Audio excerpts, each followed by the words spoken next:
There's a CME gap that just hit. And of course, we always know that there are a lot of futures and options at play, right? That always happens. Every single month, we do have some manipulation going on to hit certain levels. But you know what? We did close out this CME gap. A lot of people don't understand what a CME gap. This came out of 2017 when futures were introduced. Because a normal stock market does have openings and closings, there are times when, say, the market closes and Bitcoin shoots up or shoots down and there's a big gap when it does open again, right? So there's this phenomenon where if you have this gap, you need Bitcoin to either come down or go above and hit it once again to close the gap. Okay, so a lot of people think this was done on purpose to close that CME gap that we had right around $60,000, like that. Okay, well, okay. So if that was the case, that's done, right?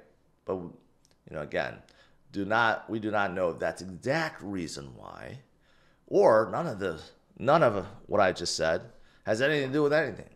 And it was just due to technicals or due to some whales just randomly selling, right? But if I had to guess, I really do think that it's probably, now we're seeing a little bit more sell pressure, probably from the Mt. Gox people, right? That maybe the large amounts that were distributed are being sold off by companies that own them and they really need them, right? So if I had to guess, that's the reason. But you know what? Is this going to drive Bitcoin significantly lower? Is it going to drive Bitcoin to 30,000, 40,000, low 50s, mid 50s? At this point in time, I'm going to say no. I think Bitcoin is resilient. Just like I showed with Wall Street inflows, there are a lot of people that recognize this is a golden opportunity to buy. And that's because a lot of people realize that, hey, that's what you're supposed to do. You buy low and you sell high. You don't buy high and sell low, right? And there are a lot of smart money that are doing that. And of course, the third reason why we went down even lower is due to all the longs being liquidated. And that sucks. That sucks. I'll tell you, it sucks. Even 5X's got liquidated, okay? So we had 539 million of longs liquidated, 100 million shorts overall, 639 million, okay? This is the largest liquidation event for years. We haven't really seen this in a very, very long time. And of course, when you get so many longs liquidated, you have a long squeeze and that drives things lower, right? So this is another reason why Bitcoin went lower. So that's exactly what happened, right? But is it time, ultimately, with all this information, is it time to panic? Is it time to get out? Is it time to say, hey, Bitcoin has topped out this cycle. It's time to get out, right? And I think you guys know what I'm going to say. My answer is no. My answer is no. Okay. Yeah, and here's why. Here's why. Look, where are we right now, right? We're about $56,000. We have seen a drop like this. Let's not forget, not too long ago, we did come all the way down from 73,000 down to about 56,005. So we're not that far off from there, right? So of course, when we climbed right back up to about 73,000 or 70,000, we're back down, right? So overall, we're not in bad shape. When in doubt, zoom out, right? And again, I like to point out that earlier this year, we were still in the 30s, like right here in January, we were still like $38,000. So we're still way, way above, and especially compared to where we were in September and October, we were at 26,000. Okay, this is where we were October 2023. This is where we are now. We're still double from that point. We're still up over 100% since October. So is it time to panic? My answer is no.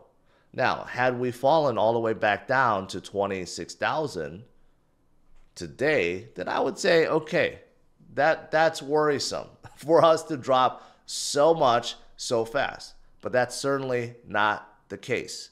We're still up over 100% from less than a year ago, right? And we know that every single cycle, there will always be dips. History suggests that Bitcoin is likely to hit an all-time high this year. Well, no duh, okay? I knew that. I've been telling you guys that. There are a lot of data that show that Bitcoin is going to go a lot higher. 50% of hedge funds, 50%, over 50%, have exposure to Bitcoin. You know why? Because Bitcoin is crushing stocks, crushing everything else out there. I know a lot of you guys seem to think that we're in a bear market again somehow. And somehow, like, we have lost all gains. And somehow that we have topped out and we're not going any higher. That is simply not true. Not close of being true. The reason why 50% or over 50% hedge funds have Bitcoin is because look at the growth. Look at the growth. This goes back, I don't know, since a year ago. Bitcoin is up 94%. S&P 23, Dow Jones 14, Apple 10, Tesla 29, minus 29, right? So, despite the fact it looks somewhat bearish, at least according to some, if you zoom out a little bit, you'll realize that Bitcoin has come up a long way and nothing outperforms Bitcoin, which is why the smart money, the big money, are still loading up. ETF inflows are still positive right now, day to day, week to week, month to month. The smart money, big money, they are loading up because they fear inflation and they fear that they will miss out on the FOMO train, right? That's why they want to get in early. Even Standard Chartered, an $800 billion asset bank, says that Bitcoin could hit all-time high by August. Not even by the end of this year, by August. And $100,000 by election day. Hey, that's not unreasonable. Tom Lee of Fundstrat said $150,000 by the end of this year. If we hit $100,000 by election day, we still have a whole month before end of year. Can we go up another 50% to $150,000 by the end of the year? It's certainly possible. Okay, we have seen Bitcoin make crazy moves, and when the FOMO train hits, it hits hard. That's why all this big money, smart money are loading up.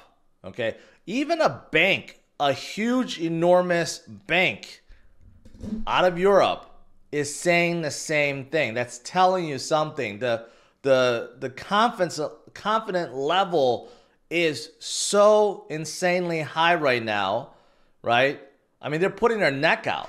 If Bitcoin ends up being like 20,000 by election day, think about how bad this is going to look for them, right? So obviously, they believe, at least the CEO does, and so many others also believe,